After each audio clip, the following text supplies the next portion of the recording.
Alors, comme déjà dit tout à l'heure, je suis conseiller municipal à Saint-Macaire, en Gironde, et il semblerait qu'on soit la première commune en France à avoir pris officiellement position contre l'arrivée des compteurs communicants. Et d'ailleurs, on a été contacté d'abord par GRDF, le distributeur de gaz, pour l'installation des GASPAR, les compteurs communicants de gaz. Et donc, à cette occasion, on s'est posé la question, on s'est dit, mais voyons, pourquoi on veut nous mettre ça? On a déjà des compteurs qui fonctionnent très bien, des compteurs ordinaires. On dit des fois les vieux compteurs, parce que comme quand on veut noyer son chien, on dit qu'il est à la rage, et quand on veut changer les compteurs, on dit qu'ils sont vieux, ils sont pas forcément vieux, et puis on verra aussi que même quand ils sont vieux, ils marchent très bien. Et on veut mettre à la place des compteurs. Vous pouvez voir qu'il y a d'ailleurs 3 programmes de compteurs communicants qui sont dans les tuyaux, le fameux Linky pour l'électricité, aussi Gaspard pour le gaz, et les compteurs d'eau.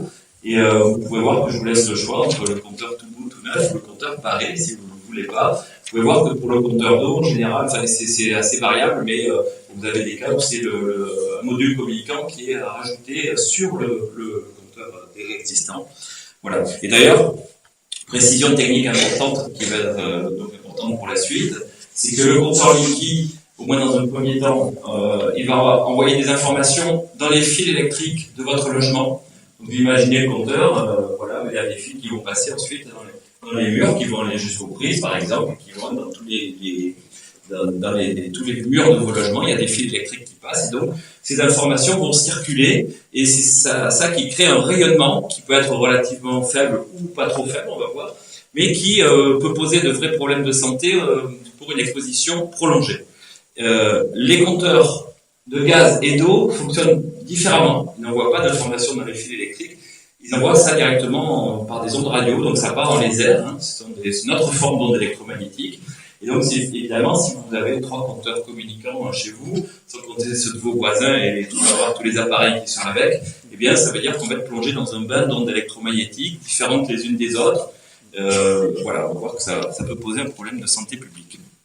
Alors, donc dans ma commune, il y a plus d'1 an et demi, on a pris position contre l'arrivée de ces 3 compteurs, et du coup, on a commencé à recevoir tout un tas de demandes d'informations, presque de la France entière, soit d'élus, soit de particuliers qui voulaient aller en parler à leurs élus. Et comme j'avais suivi le dossier dans la commune, ça a convergé vers moi. Donc ça fait 1 an et demi que je fais du compteur maintenant. C'était pas du tout prévu.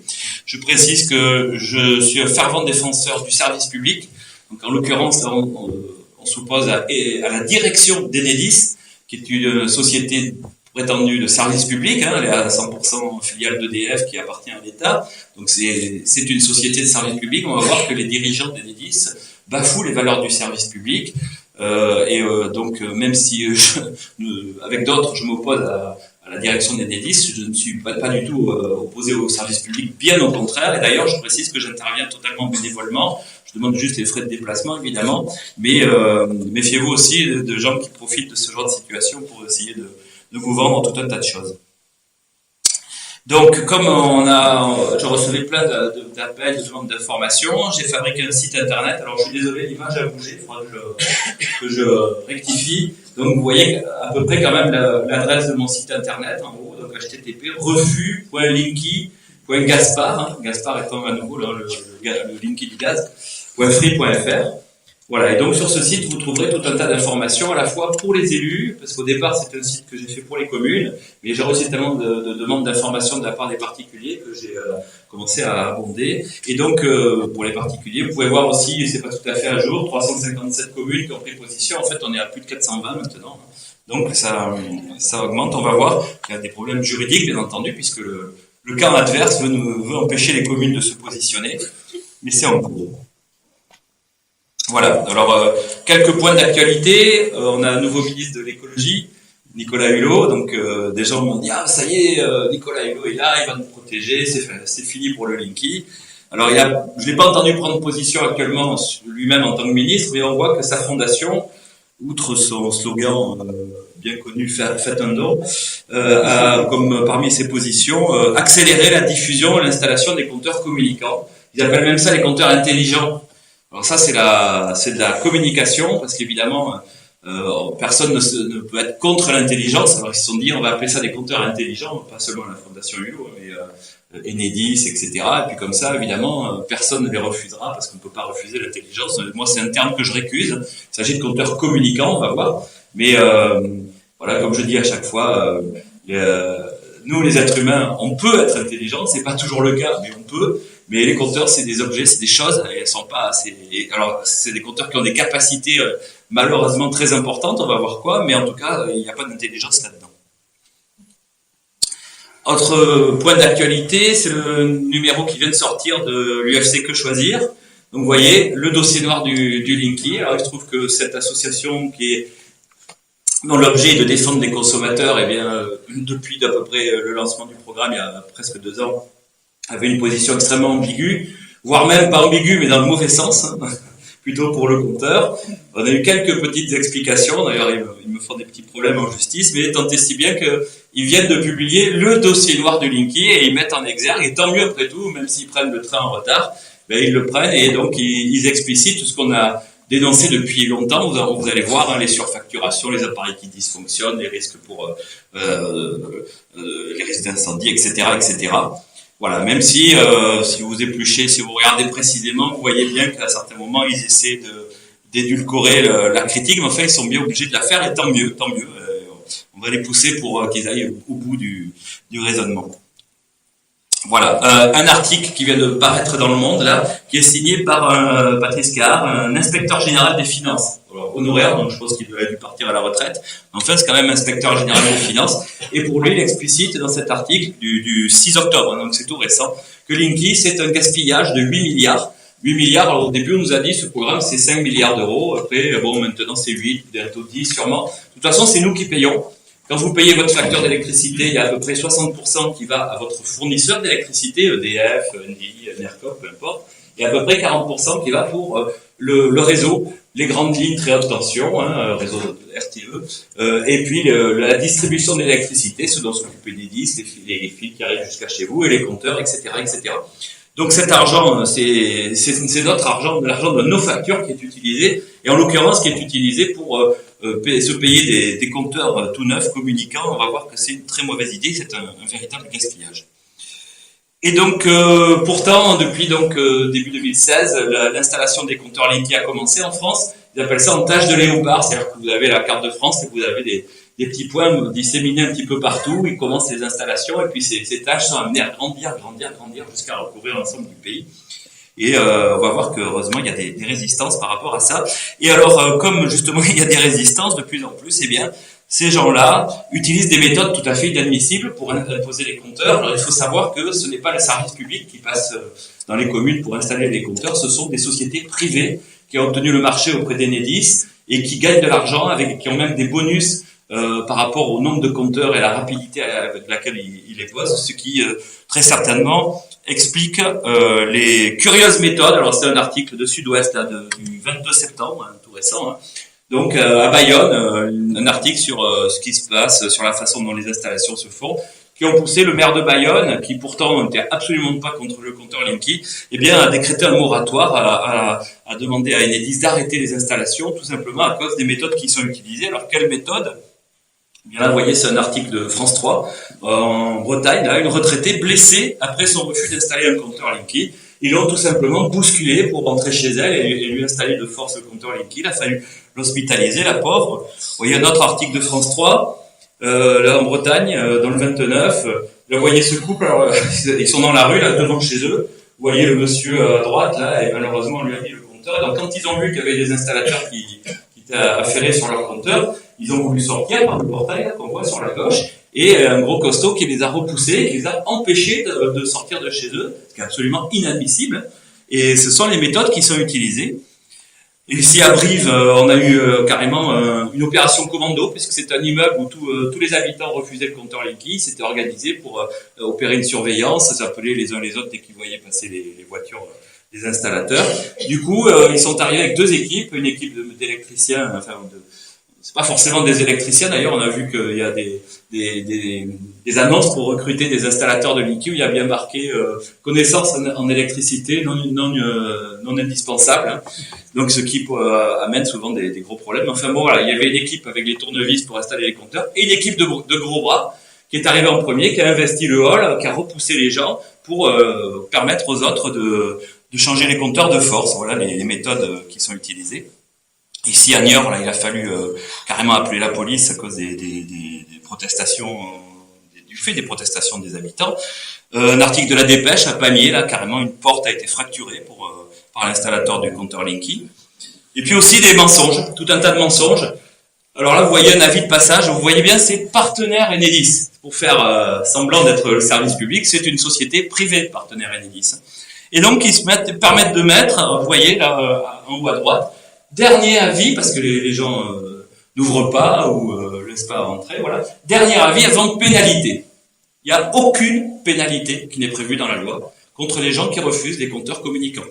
Et pourtant, sur le terrain, ils disent « Ah, vous refusez le compteur Linky, on va appeler la police, on va vous couper l'électricité. Si vous ne prenez pas le compteur maintenant alors qu'il n'est pas facturé, on vous obligera à le prendre plus tard. Et à ce moment-là, vous devrez le payer 500 €, 800 €, 1000, 800, ils disent n'importe quoi.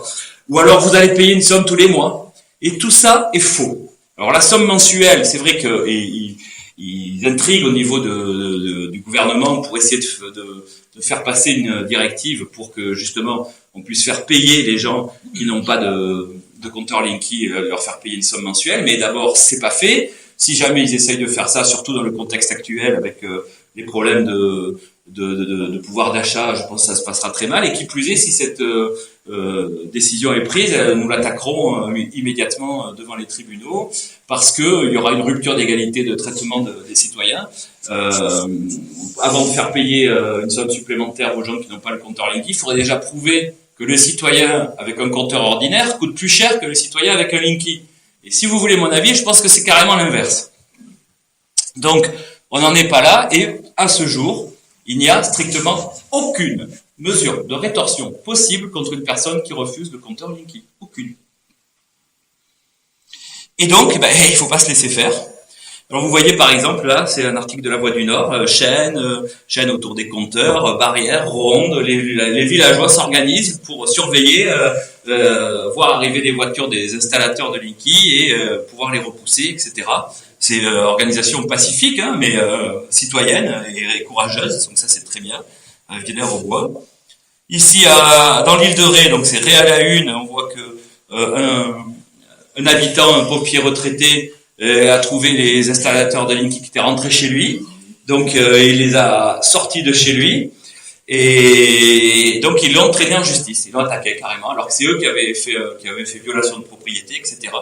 Et donc il y a quelques semaines, on a eu le résultat, vous voyez, le retraité relaxé, il était attaqué en justice par Enedis et ses sous-traitants pour violence, il a expulsé l'installateur de Linky de sa maison, et eh bien le tribunal, vous voyez d'ailleurs j'étais devant le tribunal d'instance de La Rochelle avec lui lors du procès. Eh bien, voici le jugement. Donc là, c'est trop petit peut-être pour que vous puissiez le lire, encore qu'on a un grand écran aujourd'hui, c'est formidable. Et donc on voit que les demandes des installateurs sont rejetées et en plus ils doivent verser. Non, c'est l'installateur qui réclamait 800 €, etc. Donc tout ça est rejeté.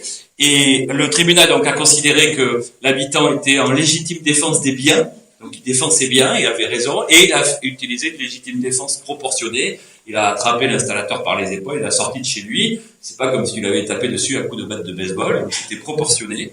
Et donc la justice lui a donné raison, et en plus, ils avaient cassé des barres. Il avait installé des barres ou une chaîne pour protéger son compteur. Il avait cassé avec du matériel parce qu'ils arrivent avec des grosses pinces, etc. Et le tribunal, c'est très important dans ce jugement, a expliqué que les installateurs n'avaient pas le droit de casser votre matériel. Ce sont peut-être que des simples barres en fer, ça a une valeur financière très dérisoire, mais quand vous avez une barre en fer, elle vous appartient, on n'a pas à vous la rendre en 2 morceaux. C'est à vous, c'est votre matériel. Donc ils n'ont pas le droit de couper, ce qui fait que, eh bien, vous avez tout un tas d'exemples de gens qui protègent leur compteur, et quand c'est à l'extérieur, évidemment, parce que quand c'est dans le logement.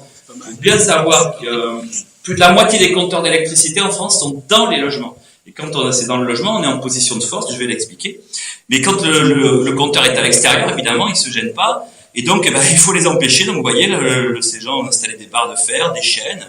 Ici, voilà, aussi, c'est scellé, etc.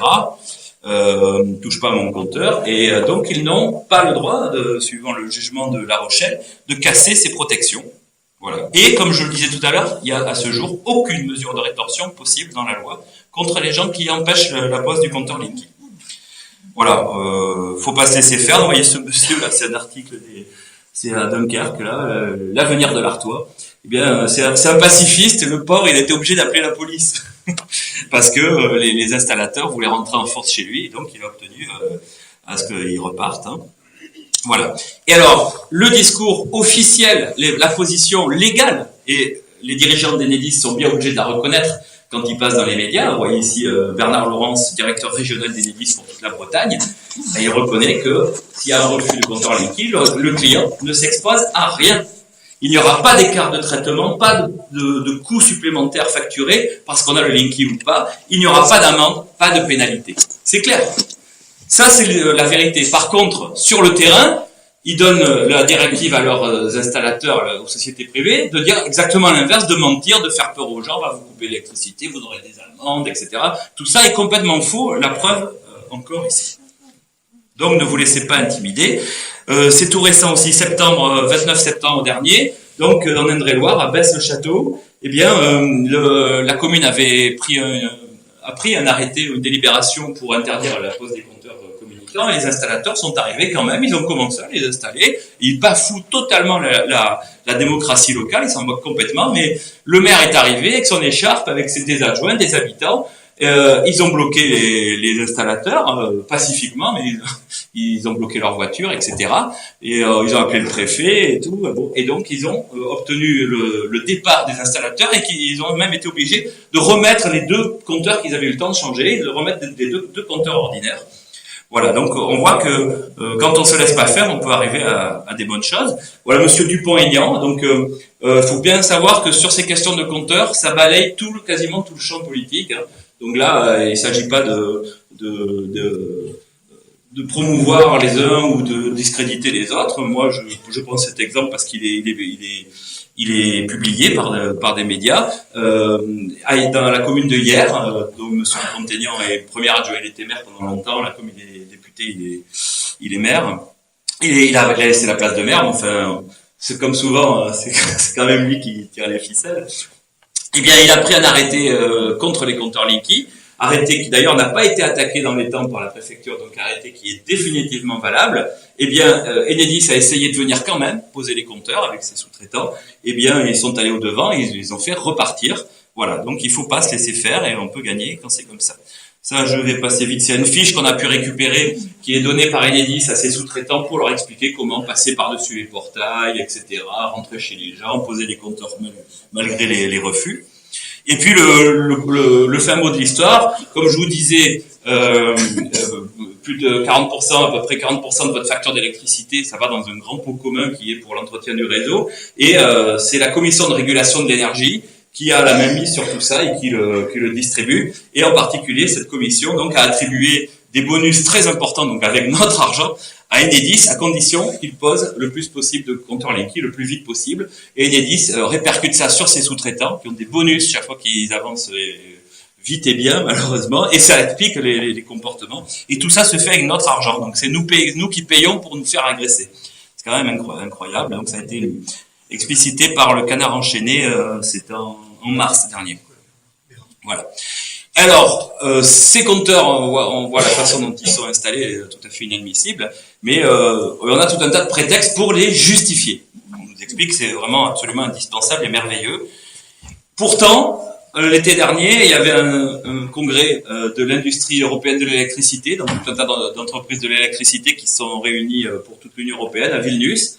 Et c'est un article de la Tribune, donc journal, on va dire libéral, hein, qui n'est pas du tout connu pour être un journal d'activistes écolos, gauchistes ou je ne sais quoi, et qui nous informe que les compteurs communicants, alors à nouveau je récuse le terme intelligent, les compteurs communicants sont superflus. C'est une des informations qui est sortie de ce congrès de l'industrie européenne de l'électricité. Ils n'en ont absolument pas besoin pour gérer les réseaux. Voilà. Alors, contrairement à ce que veut bien nous raconter, on va voir que l'explication de l'installation des compteurs communicants, elle est évidemment tout à fait ailleurs. Il y a des business gigantesques, mais c'est certainement pas pour les besoins du réseau. Et d'ailleurs, dans les prétextes qui sont mis en avant, on nous dit par exemple c'est imposé par l'Europe, on peut pas refuser, c'est l'Europe qui l'impose. Et puis c'est pour intégrer les énergies renouvelables dans le système électrique. Alors là c'est pareil, c'est comme intelligent. On peut pas refuser le compteur parce qu'il est intelligent. Puis là, on va pas s'opposer aux énergies renouvelables. Tout le monde est pour. Et donc, il faudra absolument prendre des compteurs communicants. Eh bien, on a un contre-exemple pour ces deux prétextes. C'est l'Allemagne. Voilà, l'Allemagne renonce à la généralisation du compteur intelligent communicant. Pourtant, l'Allemagne est dans l'Union européenne, donc ce qui prouve bien qu'un pays peut refuser. Et puis, l'Allemagne, depuis plus de 20 ans, installe immensément plus d'énergie renouvelable que la France, et ça sans l'ombre d'un compteur communicant.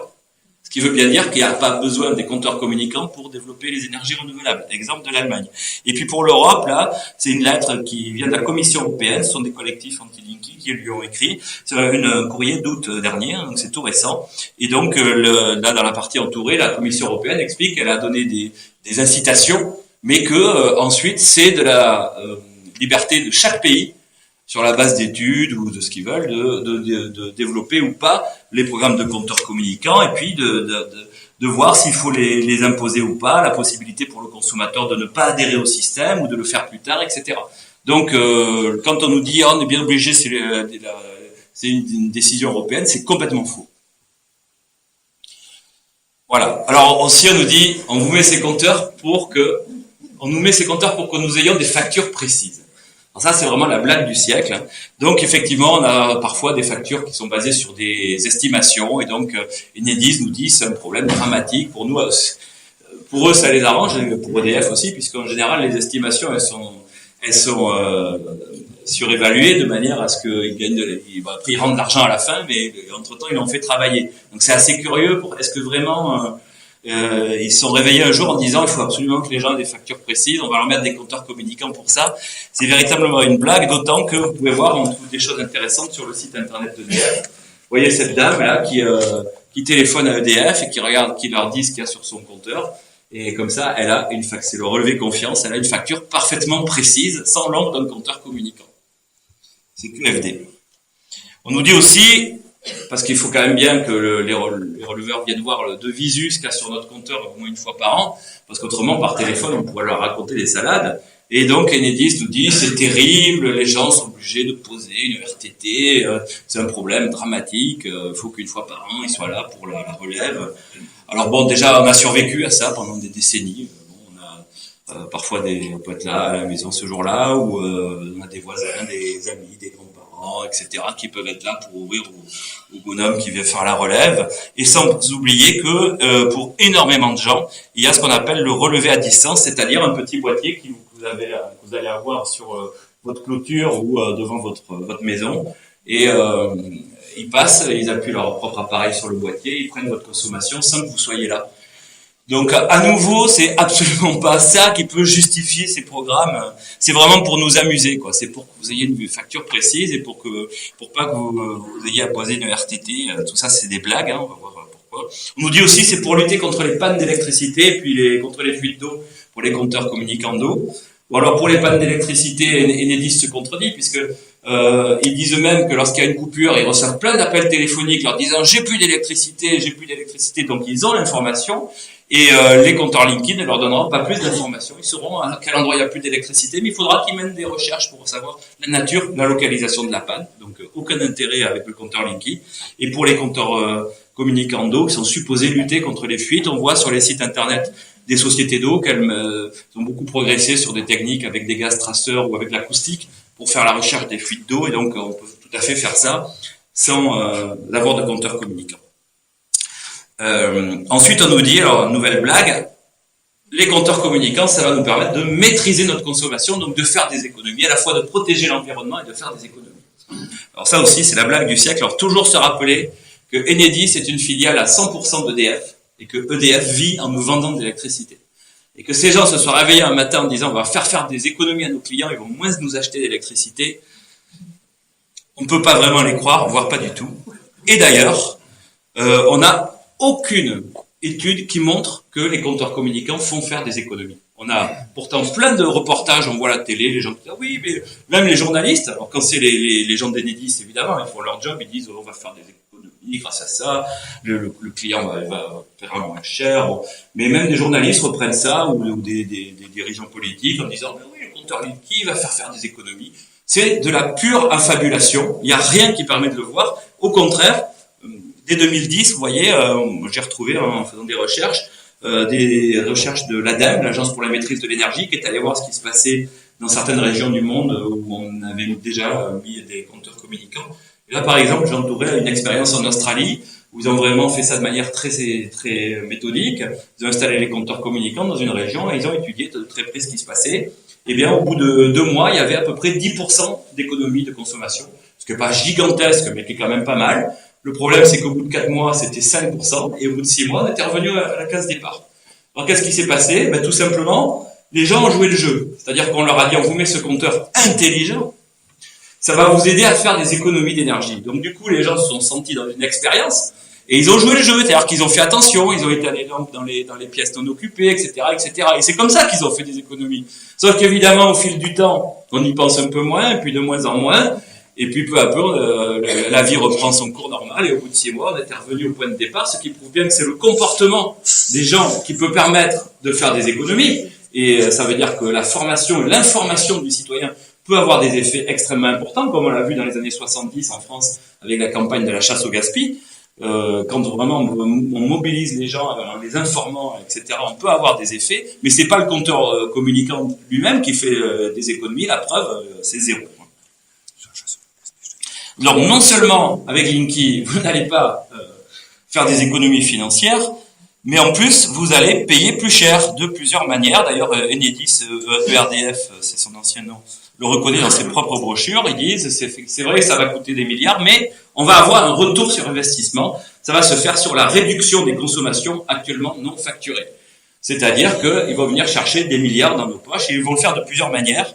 Alors d'abord, on va avoir des abonnements pour beaucoup de gens, des abonnements plus chers. En 2010, il y a eu 2010-2011 2 expérimentations Linky en Indre-et-Loire et du côté de Lyon.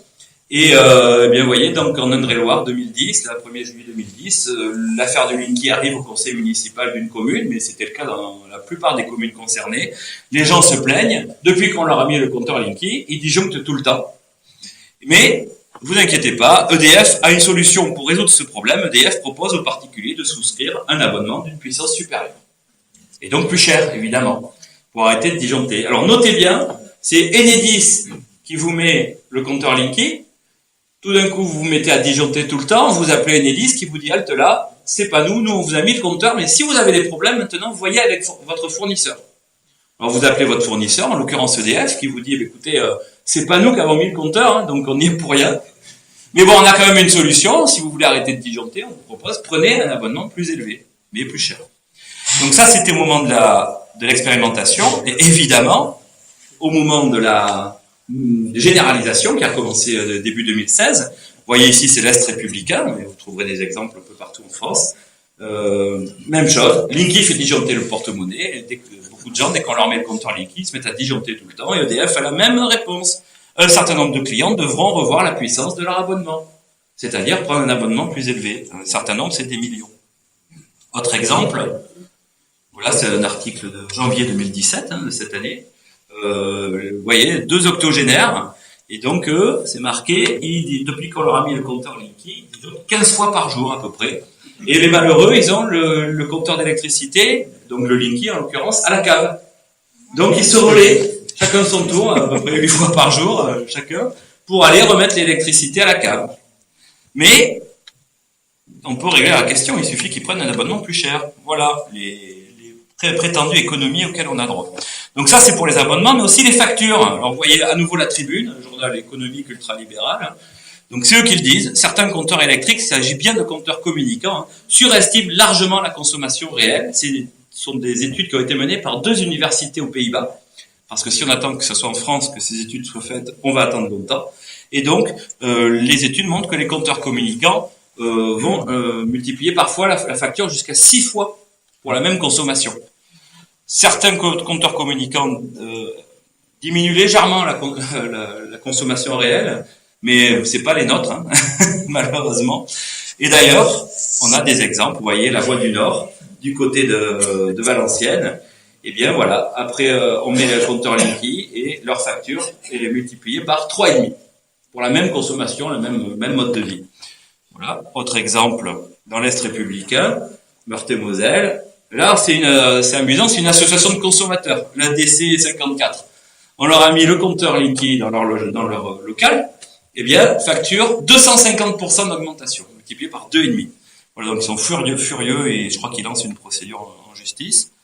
Voilà. Donc vous voyez que les économies d'énergie, elles sont pas du tout au rendez-vous, bien entendu, c'est vraiment se moquer du monde.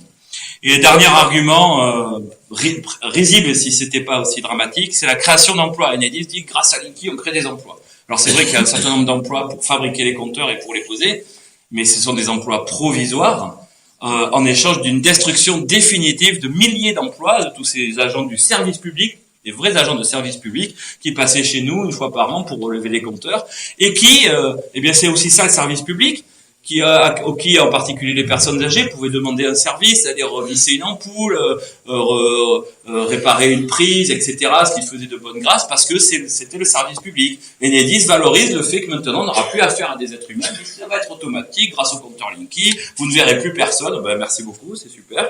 Et surtout, il y a énormément de destruction d'emplois et non pas de création d'emplois. Voilà, donc on voit que toutes les prétendues vertus des compteurs Linky, c'est du pipeau. Le coût de la facture précise, la création d'emplois, les économies, tout ça. Mais alors, pourquoi on nous met le compteur Linky? Ben écoutez, l'explication, on la trouve dans les brochures d'Enedis. Pas les brochures pour les élus, la population, mais pour les entreprises. Et donc, ils se gargarisent d'avoir construit avec les Linky un système évolutif. Notez bien ça, on va reparler après, capable de gérer de très importants flux de données. Et à nouveau, ils se gargarisent de dire, nous ne sommes encore qu'aux prémices de l'exploitation de toutes les potentialités de ce compteur. Donc, comme je vous ai dit, je conteste le fait que ce soit un compteur intelligent, parce que c'est un objet, mais qui a des capacités malheureusement tout à fait étonnantes. Et il cite Big Data, objets connectés en particulier. Alors le Big Data, vous en avez sûrement entendu parler, il y a plein d'articles, de reportages. Eh bien, c'est la nouvelle guerre mondiale, celle de l'information sur nous et nos vies. Ce sont de gigantesques bases de données dans lesquelles ils nous mettent d'office sans nous demander notre avis, et en face desquelles il y a toutes les informations possibles, imaginables qu'ils peuvent récolter sur nous. Ils moulinent ça par des logiciels extrêmement puissants, et comme vous sortez le jus de l'orange en la pressant, ils vont sortir toutes les informations les plus cruciales sur nos vies avec ces logiciels par l'intermédiaire de toutes ces données qui vont être captées en particulier par le compteur Linky, le disent eux-mêmes, hein, toutes les potentialités de ce compteur, Big Data. Objets connectés, on en parlera après, mais en tout cas, ce sont des business gigantesques, parce que c'est là que j'ai mis, voilà, deux business géants avec des compteurs communicants. Le Big Data et les objets connectés, ce sont des centaines, voire plutôt même des milliers de milliards d'euros, de dollars qui sont en jeu. Et vous comprenez bien que c'est véritablement ça qui est derrière les programmes de compteurs communicants, et certainement pas de nous faire une facture précise. Alors, je vous affirme que c'est le Big Data qui motive tout ça. Est-ce que je vous raconte des salades? Eh bien, écoutez, Philippe Monloubou, président d'Enedis. Le titre de cet article, c'est une citation. C'est Philippe Monloubou qui parle. Il explique. Enedis est un opérateur Big Data. Voilà. Alors, Enedis, normalement, c'était ERDF avant. Sa mission, c'est de comptabiliser nos consommations et d'établir nos factures. Mais ça, pour eux, c'est de l'histoire ancienne. Alors, ils vont continuer à le faire parce que c'est quand même ça qui permet de nous envoyer des factures, de nous faire payer l'électricité. Donc, ils vont pas s'affranchir de ça, bien entendu. Mais c'est pour eux, c'est du vieux boulot, tout ça. Ce qui les intéresse et ce qui les fait vibrer, ces gens-là, c'est le Big Data. Enedis est un opérateur Big Data. C'est le président d'Enedis qui vous le dit. Et lisez bien la fin de la phrase, qui gérera bientôt 35 millions de capteurs. Alors, c'est quoi ces capteurs? C'est très simple, il y a 35 millions de compteurs d'électricité en France. Donc ils veulent les remplacer par 35 millions de Linky, et ils n'appellent plus ça des compteurs, ils appellent ça des capteurs. C'est le président d'Enedis qui vous le dit, tout simplement parce que le boulot de ces appareils, c'est de capter des informations sur nous. C'est certainement pas, enfin, ça reste d'établir nos factures. Mais vous voyez, relisez l'ensemble de la phrase, elle prend tout son sens de manière éblouissante. Enedis est un opérateur Big Data qui gérera bientôt 35 millions de capteurs. C'est tout simple. Donc on voit que les vertus prétendues des compteurs Linky ne sont pas à rendez-vous. Par contre, les problèmes, eux, ils sont bien là. Alors on en a déjà évoqué, hein, l'augmentation des factures, destruction définitive d'emplois, désastre écologique et financier. Est-ce que j'exagère? Regardez en haut à gauche cet article de Sud-Ouest, là, on voit un gros tas de compteurs bleus. Vous savez, ces compteurs électromécaniques qui ont la roue qui tourne à l'intérieur. Eh bien, ce sont des machines absolument merveilleuses qui peuvent fonctionner 40, 50, 60, 70 ans sans l'ombre d'un problème, qui ne nous surfacturent pas, qui ne nous causent pas de problèmes de santé, qui ne nous espionnent pas, etc. Eh bien, alors en plus le titre de l'article est mauvais, seconde vie des compteurs électriques, il n'y a pas de seconde vie, leur seconde vie c'est d'être détruits. Alors ils nous disent on va les recycler, bah, encore heureux quand même qu'ils les jettent pas directement à la poubelle comme ça, mais on doit recycler des appareils cassés, des appareils qui fonctionnent plus, pas des appareils en parfait état de marche. Alors Enedis nous dit oui mais quand même on change 1 million de compteurs d'électricité par an, mais il y a 35 millions, ça veut dire qu'il y a un renouvellement en 35 ans, normalement pas en 4 ans. Donc en 4 ans on va détruire 35 millions de compteurs d'électricité pour les remplacer par d'autres qui vont avoir une durée de vie beaucoup moins importante. D'abord, on enlève des compteurs qui marchent. C'est ce qu'on appelle l'obsolescence programmée. C'est absolument inadmissible. Et on les remplace par des compteurs qui vont durer beaucoup moins longtemps. Et d'ailleurs, vous voyez ce monsieur-là qui a témoigné devant le Congrès des USA, où il est fortement recommandé de ne pas raconter de salade, sous peine de très gros problèmes. Et donc la question lui a été posée, quelle est la durée de vie? Il représente First Energy Service Company, une société américaine qui installe des compteurs communicants. Quelle est la durée de vie réelle des compteurs communicants? 5 à 7 ans. Ça veut dire qu'à peine le programme Linky sera terminé, ils vont mettre 5-6 ans, c'est 2016, 2021, 2022, et bien qu'il faudra commencer à renouveler les Linky. Alors, ils vont pas s'excuser en disant, écoutez, parce qu'ils prétendent que ça va durer 15 ans. Alors déjà, c'est beaucoup moins que les 50, 60, 70 ans que les compteurs actuels.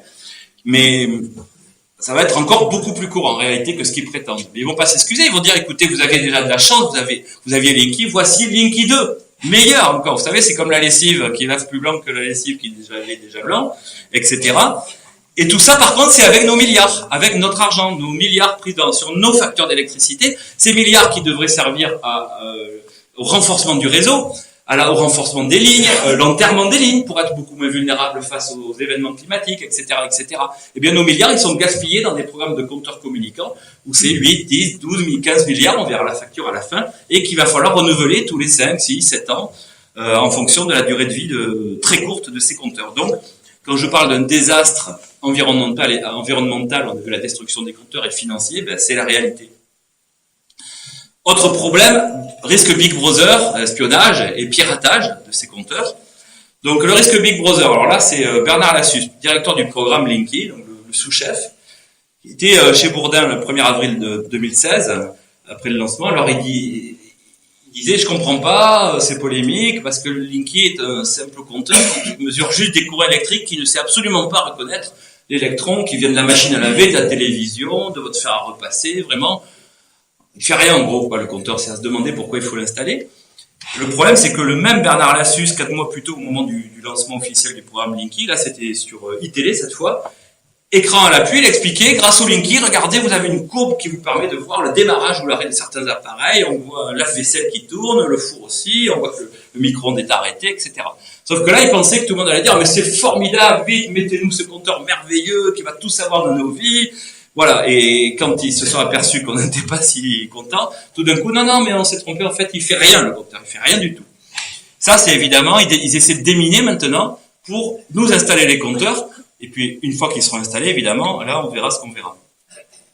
D'ailleurs, sur les sites, à nouveau, sur le site d'EDF, on trouve des choses très intéressantes dans les publications scientifiques, une thèse de doctorat qui explique que, entre autres, les caractéristiques de consommation électrique d'un appareil pendant le court instant qui suit sa mise sous tension. En gros, quand vous allumez un appareil électrique, quel qu'il soit, eh bien ces caractéristiques peuvent être utilisées à l'identification de cet appareil. Ça veut dire que chaque appareil a une signature électrique, c'est-à-dire quand vous le mettez en marche, il y a une petite vibration dans le système électrique qui est unique. C'est-à-dire que avec les compteurs Linky, ils sauront exactement tous les appareils que vous avez chez vous. Alors, ce sont des informations qui valent de l'or pour des raisons commerciales.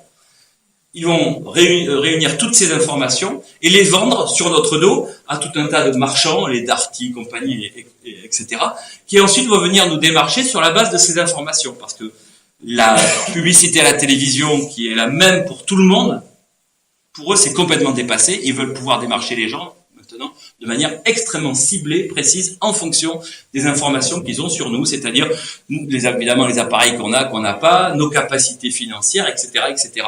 Et c'est ça qui est en jeu, c'est ça le big data.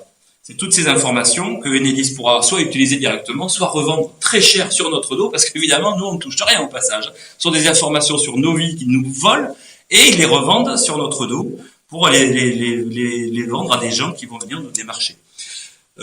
Canard PC, qui est un journal spécialisé sur tout ce qui est informatique, etc., qui dit beaucoup de mal des gens qui refusent les compteurs Linky. On nous prenne pour des complotistes, ce qu'on veut, etc. Eh bien, ils ont quand même reconnu, dans cet article de 2016, que Linky, c'est l'indic idéal. Nul besoin désormais de dépenser des fortunes en personnel de surveillance. Non seulement Enedis peut savoir exactement quand vous étiez chez vous et quand vous n'y étiez pas, mais il peut également renseigner les forces de l'ordre à 10 minutes près dès que vous regagnez votre domicile, etc., etc. Alors évidemment, on connaît l'argument des gens qui disent, écoutez, ceux qui n'ont rien à se reprocher n'ont rien à craindre. Ben, vous n'avez rien à vous reprocher peut-être aujourd'hui. Ce qui est autorisé aujourd'hui ne le sera peut-être pas dans 3 ans, dans 5 ans, dans 8 ans. On ne sait pas qui sera au pouvoir. Vous savez, même les gens actuellement au pouvoir, des fois, moi, ça m'inquiète, je sais pas vous, mais il y a des dispositions de l'état d'urgence qui sont actuellement en train d'être mises dans la loi ordinaire. Et puis, vous savez qu'à prochain attentat, on aura le retour de l'état d'urgence, peut-être même l'état de siège, hein, ça a été évoqué. Donc, eh bien, on nous met un indique dans nos... Alors, en plus, on a su que l'état d'urgence, il avait au début servi à traquer les terroristes, et puis juste au début, quelques jours, quelques semaines à peine, et tout le reste du temps, c'est pour traquer le citoyen, le militant, etc., le syndicaliste.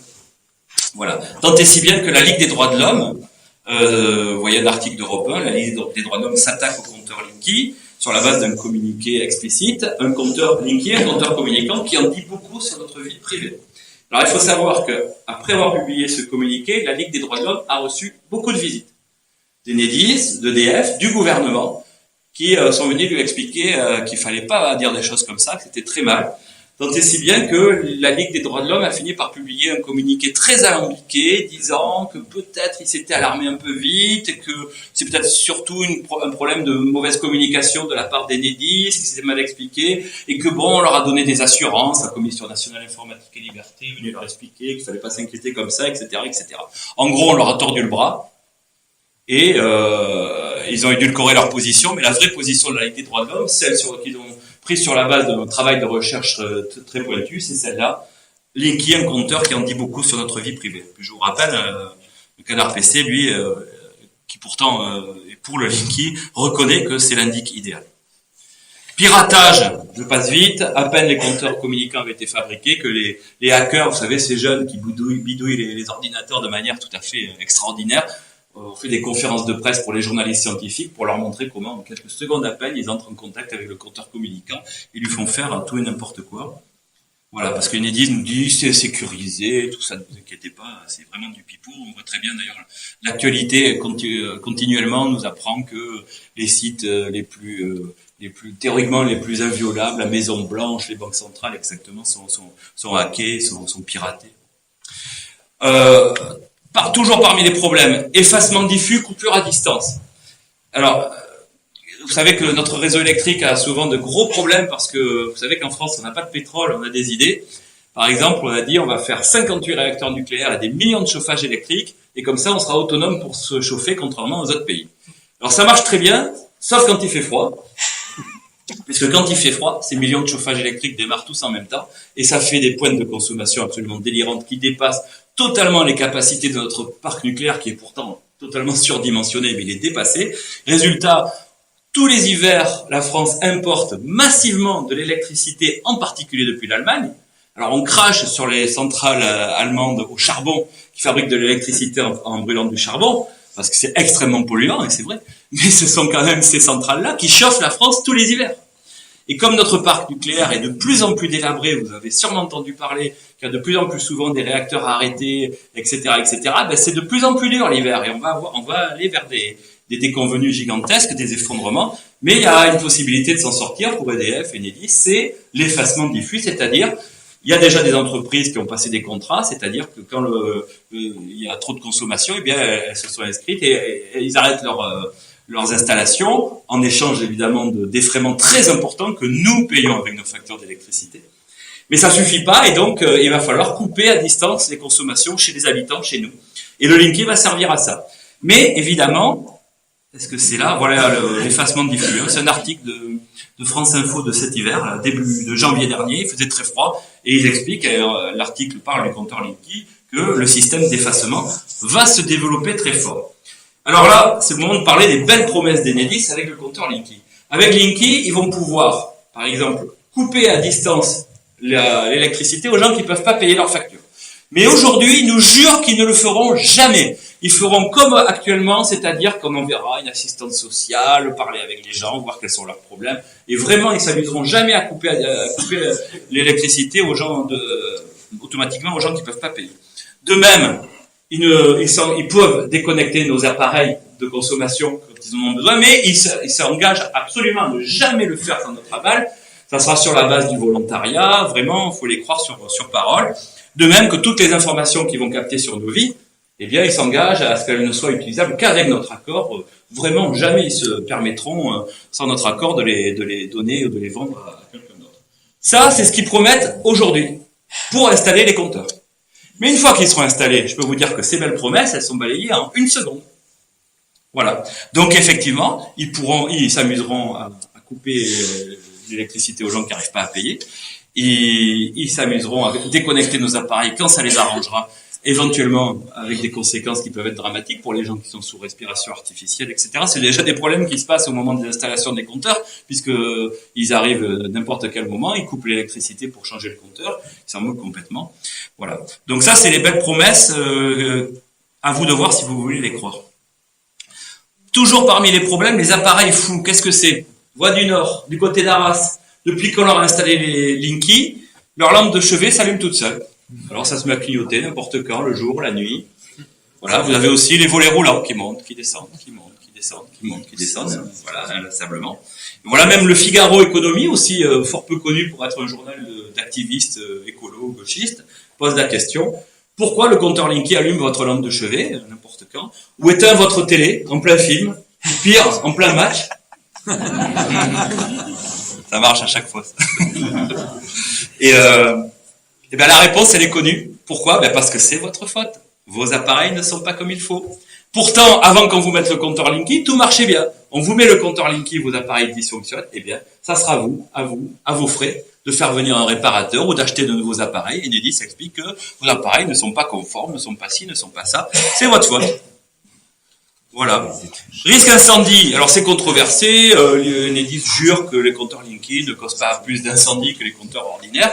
Alors déjà, il y a un petit problème quand même, c'est que, comme je vous disais, en habitude, ils changent 1 million de compteurs par an. Là, ils changent 35 millions de compteurs en 4 ans. Et avec des gens qui sont même pas formés, hein, puisque sur les annonces, il y a même marqué connaissance en électricité non demandée. Et donc, effectivement, beaucoup de compteurs Linky sont mal montés et ça crée des incendies. Il y a aussi des gens qui estiment que, par rapport aux informations que les compteurs font passer dans les fils électriques du logement, que, en particulier dans les vieux logements, ça peut créer des échauffements qui vont créer des incendies.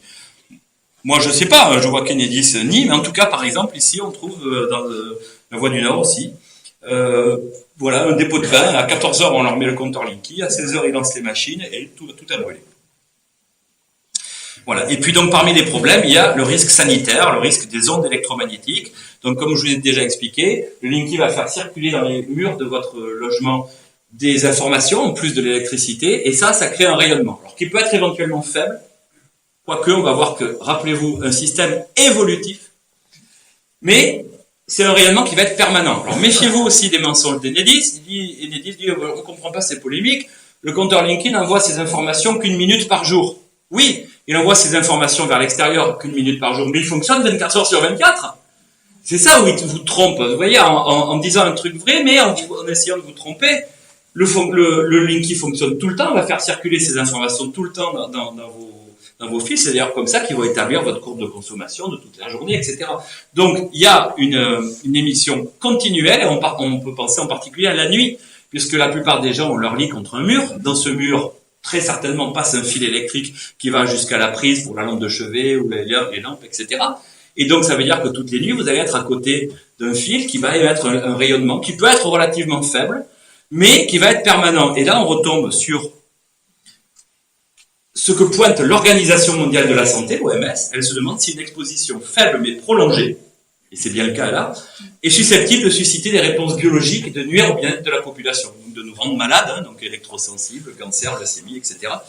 Et l'OMS dit notre connaissance des effets biologiques de ces champs, donc ces champs faibles mais continus, permanents, eh bien, comporte des lacunes, la recherche doit se poursuivre. Eh bien, écoutez, moi, en tant qu'élu pour mes administrés, en tant que père de famille pour mes enfants, et puis tant qu'à faire pour les enfants des autres, pour moi, la discussion, elle s'arrête là. On n'a absolument pas besoin d'être des cobayes pour voir dans 3, 5, 8, 10, 12, 15 ans si on a plein de cancers ou pas. On a des compteurs ordinaires qui fonctionnent parfaitement bien et qui ne causent pas ce risque et qui n'envoient pas d'informations dans notre logement. Eh bien, on n'a pas besoin de servir de cobaye pour cette expérience. Alors c'est une controverse scientifique, hein. Vous avez des experts qui arrivent avec des études pour prouver qu'il n'y a pas l'ombre d'un risque. Ça nous rappelle l'amiante, le tabac, etc. Pour le tabac, il y avait des études comme ça qui prouvaient que vous pouviez fumer autant de paquets de cigarettes que vous vouliez pendant toute votre vie que vous n'auriez jamais le moindre cancer. Des études contresignées par des éminents experts, des médecins, etc. Hein. On a eu ça pour le tabac, pour l'amiante, pour etc. Hein. Et bon là c'est pareil, on a plein d'études qui nous disent vraiment, alors on comprend pas ces polémiques, il n'y a aucun danger. Mais d'ailleurs l'incertitude elle est de moins en moins incertaine, si je peux me permettre. Regardez cet article du Monde, alerte sur les dangers des radiofréquences, donc des ondes électromagnétiques pour les enfants. Parce que les enfants sont toujours beaucoup plus sensibles à tout ce qui est contamination, exposition, rayonnement, etc. Et donc, plus ça va, plus des études sont convergentes pour montrer qu'il y a un vrai problème de santé publique. Voilà. Et alors, vous voyez un article que j'ai retrouvé de 2011, ERDF, donc qui s'appelle Enedis aujourd'hui, hein, la société qui installe les Linky, va présider l'alliance CPL G3. Donc le CPL, ce sont donc ces informations qui circulent dans les murs de votre logement. On a commencé avec le CPL G1. Alors c'est comme pour la téléphonie mobile. 3G, 4G, 5G. On nous dit c'est formidable, ça augmente, vous allez voir, ça va s'afficher de manière instantanée sur vos smartphones, c'est le bonheur pour tout le monde. On n'a aucun recul sur les conséquences sanitaires de toutes ces antennes de téléphonie mobile, etc. Eh bien, pour le CPL, c'est pareil. On est en CPL G1, on arrive maintenant en CPL G3. Ils ont commencé les installations en CPL G1, mais ils mettent maintenant du CPL G3. Et c'est évidemment évolutif. Rappelez-vous, un système évolutif.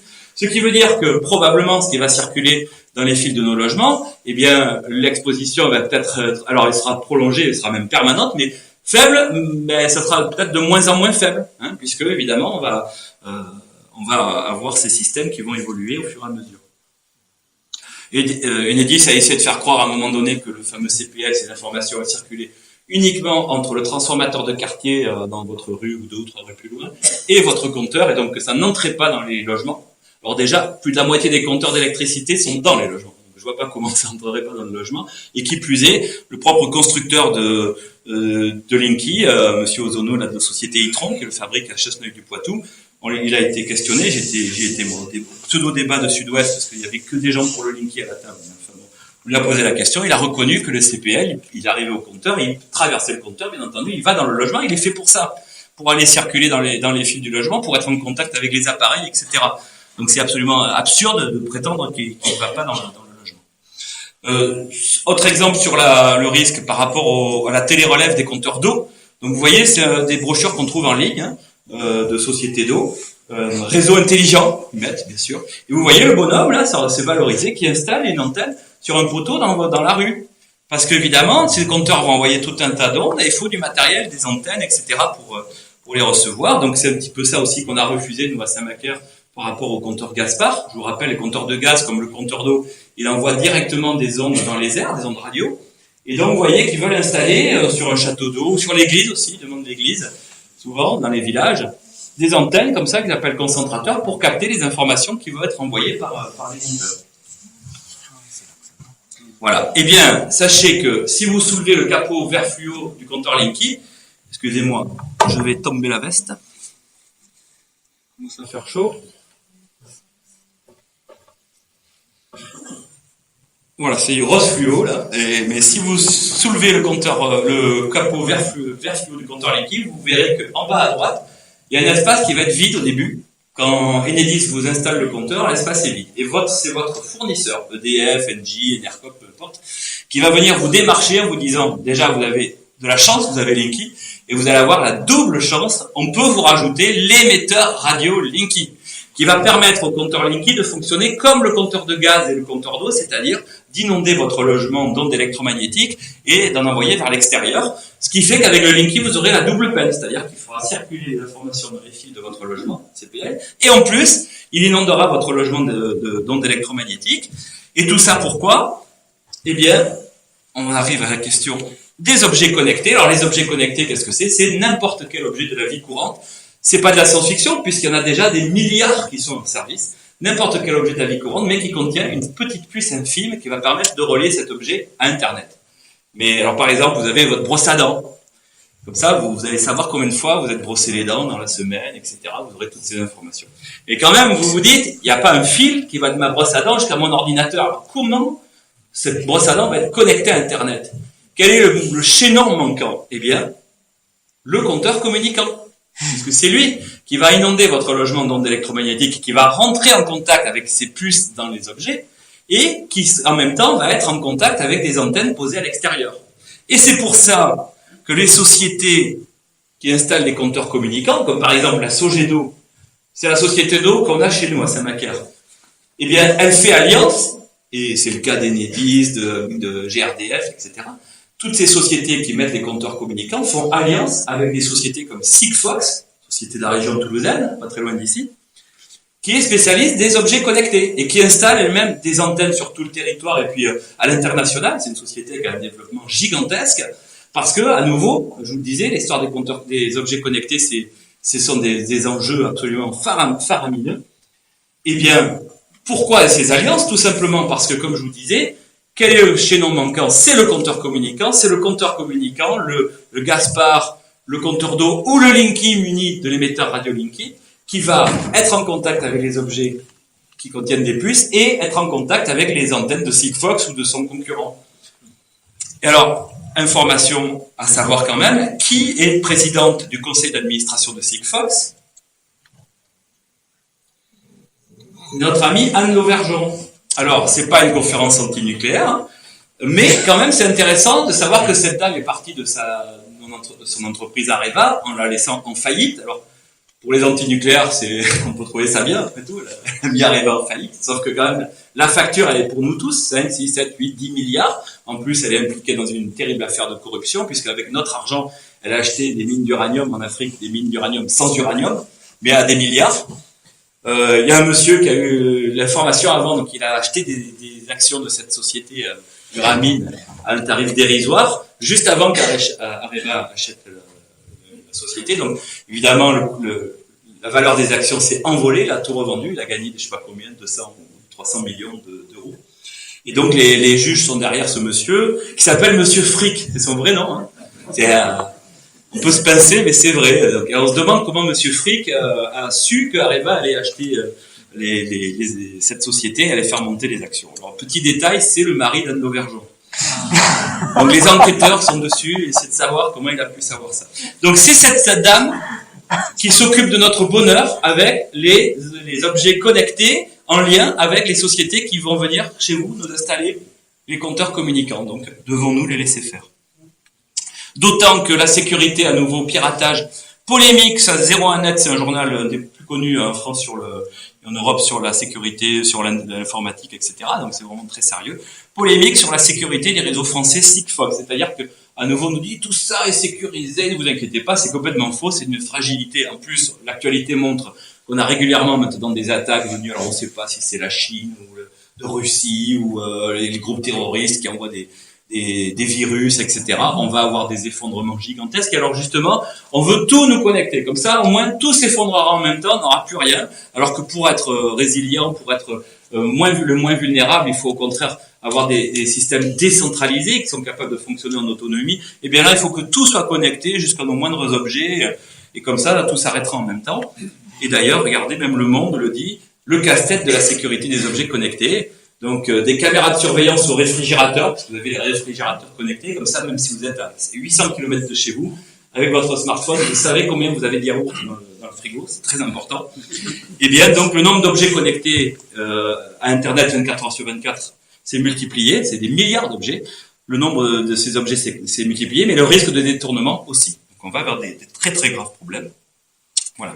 Donc, vous voyez que les vertus prétendues des compteurs communicants n'existent pas, sauf pour ceux qui vont faire un business gigantesque. Pour eux, par contre, pour nous, non. Pour eux, oui. Et les problèmes, eux, par contre, sont réels et très graves. Problèmes de surfacturation, d'incendie, de dysfonctionnement des appareils, de risques pour la santé, espionnage de nos vies, informations sur nos vies, utilisables à des fins commerciales ou policières, etc., etc. Donc, si vous voulez refuser, si vous trouvez quand même que les compteurs c'est génial, ben vous les prenez. Hein. Mais si vous voulez les refuser, bien vous avez deux possibilités. Soit votre commune s'engage, vous protège, et à ce moment-là, on va voir que le conseil municipal peut prendre une délibération ou le maire un arrêté ou même deux arrêtés ou les deux, hein, délibération plus arrêté. Et donc, à ce moment-là, on rentre dans une bataille juridique puisque ces délibérations, ces arrêtés sont attaqués devant la justice administrative par les préfets, donc par l'État et par Enedis. Mais on est au milieu d'une bataille juridique, même pas au milieu, au début. Vous entendrez dire, mais toutes les délibérations anti-Linky ont été annulées. Alors c'est complètement faux.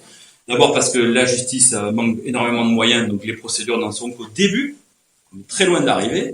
Et qui plus est, il y a eu un certain nombre de délibérations au tout début, il y a un an et demi à peu près, qui ont été annulées. C'était des délibérations toutes simples qu'on avait faites. On avait pris un papier, on avait marqué, voilà, vu les problèmes causés par les compteurs communicants, eh bien, la commune décide d'interdire leur installation. Bon, c'était un peu trop simple juridiquement, donc certaines ont été annulées, effectivement, devant les tribunaux administratifs, mais très peu, hein, peut-être 5 ou 6. Et en fait, à ce moment-là, moi, j'ai missionné un cabinet d'avocats spécialisé pour mettre au point de nouvelles délibérations beaucoup plus pointues sur le plan juridique. Énormément de communes ont remplacé leurs anciennes délibérations par ces nouvelles, et puis beaucoup d'autres communes qui n'avaient pas pris les premières, ont pris ces délibérations.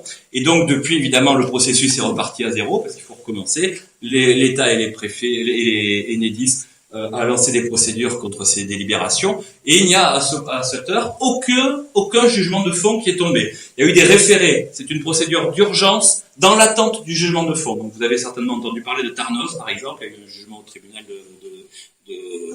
de Toulouse, hein, où je sais plus où c'était. Il y a aussi une petite commune, Loubeau, 29 habitants, qui subit les foudres d'Enedis et des préfets. Parce qu'évidemment, ils préfèrent taper sur les toutes petites communes qui n'ont pas les moyens de se défendre. Et donc, ces délibérations ont été suspendues provisoirement dans l'attente du jugement de fond. Donc, on n'a pas les résultats du jugement de fond. Qui plus est, lorsqu'on les aura, pour le moment, c'est de la justice low cost, il faut vraiment le dire. Hein. C'est-à-dire que la suspension, le juge dit, le préfet estime que la délibération est illégale, ça suffit à ce qu'il y ait un doute sur la légalité de la délibération, donc on la suspend. Mais il ne rentre absolument pas dans l'argumentation de fond, qui est en particulier la question de la propriété des compteurs. On sait que les compteurs d'électricité appartiennent aux communes. On a face à nous des gens qui disent oui, mais bon, comme la commune a délégué sa compétence de distribution d'électricité à la syndicat départemental, elle ne peut plus intervenir et même les compteurs ne lui appartiennent plus, ce qui est du vol tout simplement. Donc on a cette polémique juridique. On a plein d'éléments pour prouver qu'on a raison, mais pour le moment, les tribunaux, ils rentrent même pas là-dedans. Ils disent, oula, il y a un doute même pas sérieux, un doute potentiel sur la légalité, donc on suspend. Voilà comment ça se passe pour le moment. Donc, quand on va arriver au jugement de fond, il faut...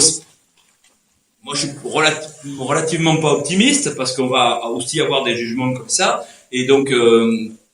ensuite, on va partir en cour administrative d'appel, où on va tomber sur des magistrats beaucoup plus chevronnés, et là, je pense qu'on va avoir... de toute façon, il faudra dire à un moment donné qu'ils explicitent les raisons pour lesquelles ils estiment qu'une commune ne peut pas intervenir.